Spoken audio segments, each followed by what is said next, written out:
Alright, I think that's it, guys. Got everything loaded. The boat's ready. Gonna head back up to Lake Temiskaming area, the Ottawa River, and we're gonna camp out for the night. The plan is simple. Go up, do some fishing, do some exploring. There are some riverways that come into the Ottawa from up above, maybe 12, 13 kilometers up above Temiskaming itself. And I'd like to maybe drone those. There's some really nice waterfalls up there, show you guys some scenery, but also just check those little riverways. They kind of look like Amazon tributaries, if I'm honest. When I was a kid, that's what we always thought when we'd go in there fishing. It was almost like you were going down the Amazon. So we'll go check those out, check the muddy banks and shores there for footprints, tracks, anything. I don't know how many people. There could be lots of people going to these places. I don't know. But we're gonna drone it and we're gonna check it out and we're gonna get the trail cameras. Pretty rough up here. So my dad and brother were at camp fishing a couple weeks back, and I don't know if they left pails that they had cleaned fish and stuff, but there's some evidence of a bear rooting around. So I'm gonna just take a bit of protection up here. It's just some bird shot I got. Just more to make a noise than anything. You know, 9 times out of 10, I don't even need this gun. I'm just gonna yell, the bear's gonna run off. And 99 out of 100 times the bear's gonna run off. You know, so if I have to shoot this in the air, that's all this is for. But as a last resort, I'll wait till you get 2 feet from me and let you have it right in the face if I had to. But I'm not carrying any slugs or anything, just some number 4 bird shot. The old thunder stick. The story about this gun, it's got a very small barrel on it. My dad blew that barrel out years ago. Look how short that is. So my dad actually was hunting just partridge in the winter one time, and he actually got snow in the end of that and blew the end of it out. And back in the day, we had just enough to save the gun where the gunsmith could saw it down, file it down, and keep it legal. So now I think the laws have changed. You can have even a shorter barrel than this, but you can't hit anything with this thing. It's so short now with a full choke. The spread is so wide on this thing. You go to shoot a partridge and you destroy all the meat. So we just kind of keep it for camp protection. So the bad thing about having this guy running around here playing, look what he's doing right there. All over, he's leaving tracks, and he's ahead of me, so I can't see. He's tearing up the ground all over, ripping and racing and running and playing. So in a way, it's kind of bad to have him with me because I can't look for tracks and stuff. But I do like having him here. Now that's not Gage. That's a big old moose track right there. Come on out of there. So a moose has climbed up here since we were here.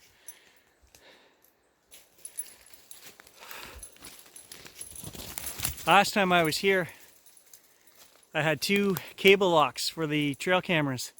And the one that I put up high in the tree, I didn't put a cable lock on it. I couldn't reach it. And when I got back to the camp, I realized I had either set it down or dropped it somewhere. It fell out of the pack. So I'm hoping to find that. I'm hoping it's beside the tree that we put the trail camera in. If not, I'm keeping an eye open, see if I can find it here on the way up. Probably not, it's black, so if it's not by the tree I probably won't find it, but fingers crossed.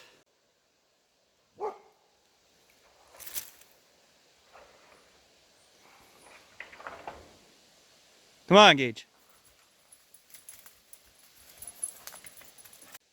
Okay, so there's one trail camera over there. There's the other one right here. Hey, well, we got 6 captures from the one up here on this way up on this birch tree. So I just undid the lock here from this tree, and right there lying down, must have fell out of my pack. Here's the other lock.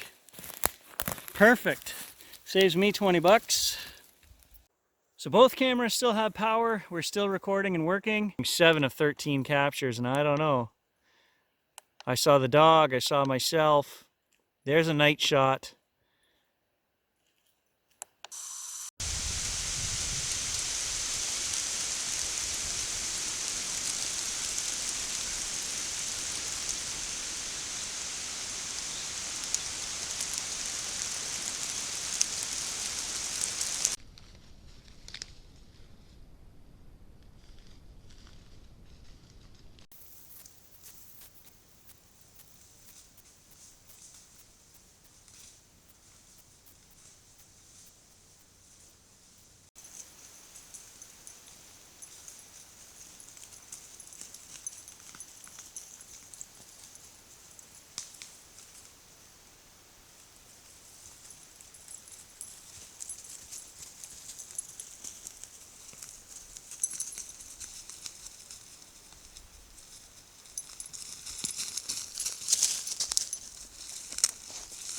From what I could see on both cameras, it looks like mostly shots of me and the dog setting up and leaving, but we'll check it all at home on the computer. And I don't know, I'm kind of disappointed that we didn't get a moose going across or something. So it's really windy out, guys. I won't be able to do any droning tonight. I'm gonna be seasick, it's so rough. I am doing a bit of fishing. Tonight might be a night to sit around the camp and tell some stories. I think the old guy's got a story or two he wants to tell. If I catch any fish, I got one little pickerel in the boat here. We'll show you those as well. Okay, maybe I shouldn't have made fun of his fish. It's almost as big as the lure.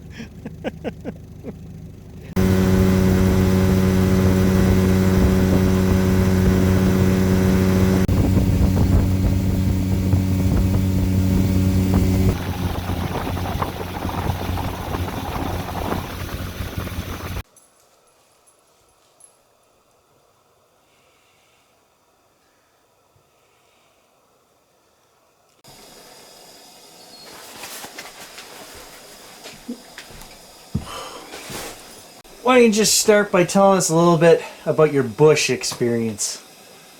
My bush experience? Oh God, that goes back many, many years, I'll tell you. Oh, bush experience. Well, I got lots of that. Never moved out of the bush. Well, I did for a while, but always came back. I know that, but they don't know that. Oh God. My mother used to take me on the trap line when I was in my diapers. I remember her and I, as I got older, a few years older, we fell through the ice one time. Went trapping with my dad, and she came along by a beaver dam and just went step down and whoa, right through the ice. I remember her fighting and hollering at my father, and he come and grabbed us and pulled us out, but there's how easy you could fall in and get lost and killed or whatever. Oh my God. It could happen pretty fast and pretty easy.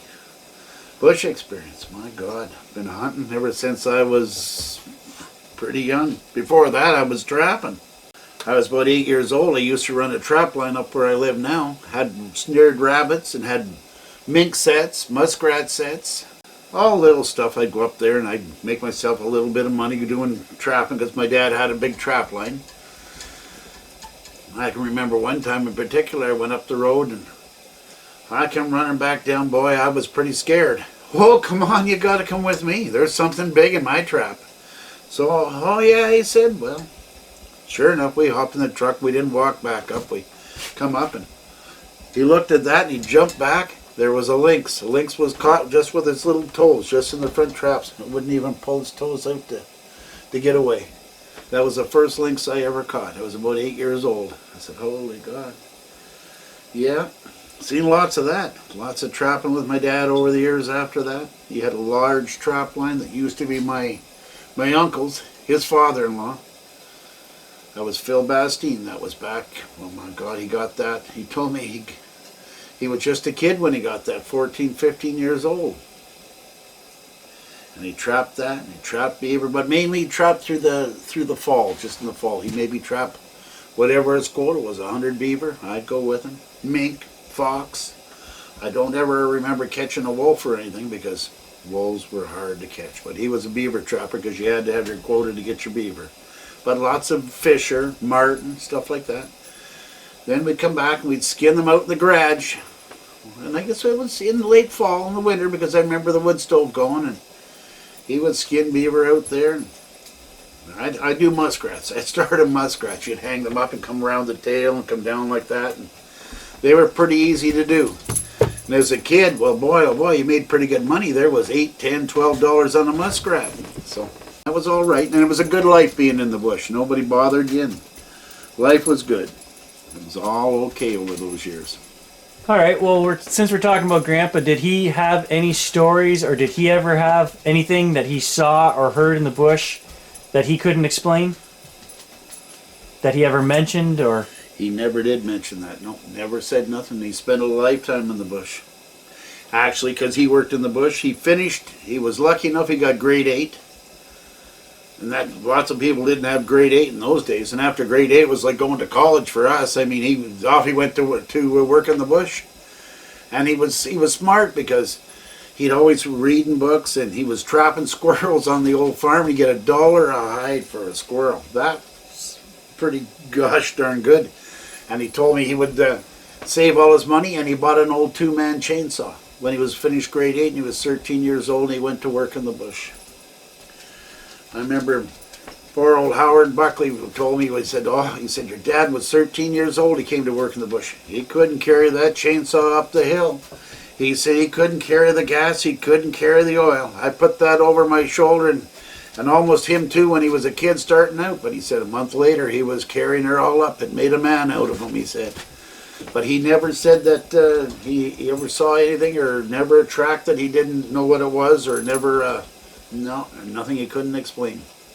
Okay.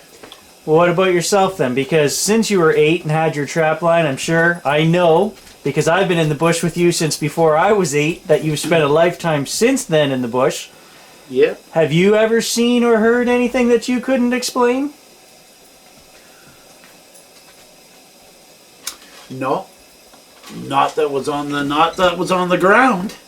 I've seen some strange things traveling when I was a kid coming back from the bush, mainly because you were walking. You were a kid, and you looked into the sky. There was always falling stars, and there was lots of other things moving around too, and I can remember that. And we never seen much after that, because once you started to drive, you weren't looking up in the sky as much. But when you were a kid walking, I know he's got a story. He's dying to tell it. And it involves a flying barbecue, so why don't you go ahead? I've heard this story since I was a kid, and he's adamant that this happened, so go ahead, let's hear the flying barbecue story. We were back in, I remember I was just a kid, about 15, 16 years old. I was with my buddy Pete Langell, and we were with my dad, and we'd come back out of Songus Road.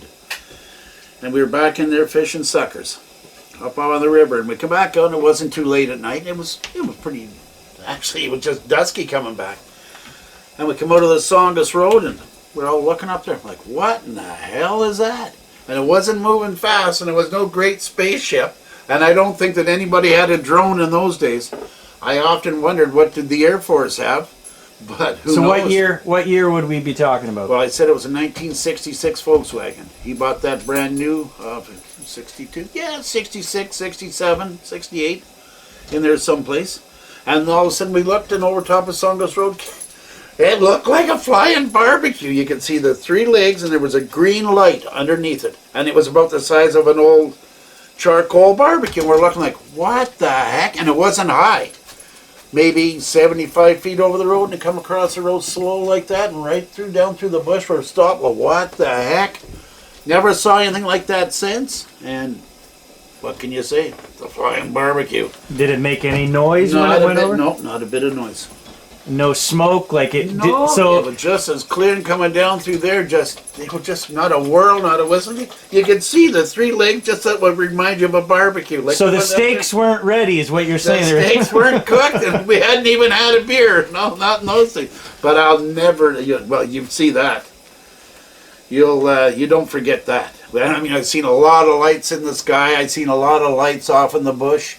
And people used to say, well, that's just swamp gas or something like that. It looked almost like a flashlight here, there along the road. We used to see them 4 or 5 feet up. 4 or 5 feet up just along the road. What color were the lights? Well, just like a flashlight, but not as bright. So maybe as big around as your fist. You'd see them kind of moving here or there some places. I haven't looked for them in years. I don't know. Well, that's my question that I'm thinking right here off the top of my head.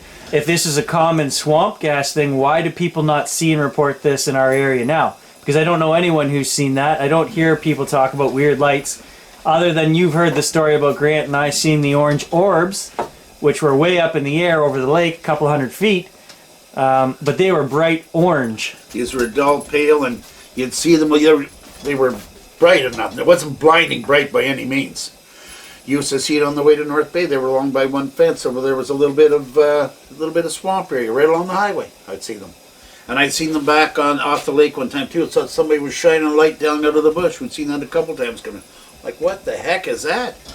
Still can't explain it. I don't know who it was or what it was. I don't think it was somebody. I think it was just, I don't know. It wasn't like a beam. Once you got looking at it, it was just like light coming down and strange. But what can you say about strange things in this world? After a while, you don't you don't question too much because there's a lot more to life than what we'll ever understand. I'm sure of it. I'm positive of that one for sure. But you see a lot of things, and as you get older, you just, I don't know. We stopped looking for a long time. When we were kids walking the road and coming back after, in the wintertime, hockey practice off the rink, you'd walk the road back home. Nobody drove. We'd walk down the road wherever we were going. You'd watch the sky a lot. You'd see a lot of movement up there. And I mean, not everything was true, but I mean, hey, there was stuff that, well, what's that one? You know, okay, that's a plane. This one isn't. Like, what the heck is that? And it's just the way life was. We all saw it over the years. Lots of stuff. Lots of people in this world have seen stuff like that. A lot of people don't say much, but we saw it. So my views on Sasquatch are that if it is an existing thing, that it's just an animal. It's not driving UFOs. It's not a plane jumping, dimensional warping, alien predator. You know, none of that. What are your views on that? If there is such a thing, well, first of all, do you think there could be such a thing as Sasquatch? I think it's a hairy Scotchman. Yeah. No. Well, of course, I don't even deny that. I mean, if 100,000 people, there's all kinds of reports in this world report on seeing something different. Well, say if you take 50,000 or 75,000 of them and you discredited them, it would still leave you 25,000 people that saw something. And we're forever seeing something. I could walk outside of this camp right now and make a 100-yard probably trek around this camp and come up with something that out there that nobody's even seen before, if you looked hard enough. I've seen different things, and I'm sure there's well, every day they're discovering something new. Why we haven't come up with something that they've seen? Well, I mean, to prove it exactly, who knows? All right, guys. Well, that's it for this edition. We're going to spend the night. The dog's going crazy out there, so I don't think we're going to see anything or hear anything around the camp tonight. But if we do, you'll see a follow-up on this video. And if not, guys, enjoy the great drone footage. We'll catch you in the next video. Okay, so change of plans. The wind has died down a fair amount. It's a little bit windy, but I'm going to drone. And I want to go over and drone that rock face over there. That's probably 1,000 meters. And we'll take a look up towards Lake Temiskaming. And then maybe we'll do a bit down here too and just, you know, check the shoreline and whatever.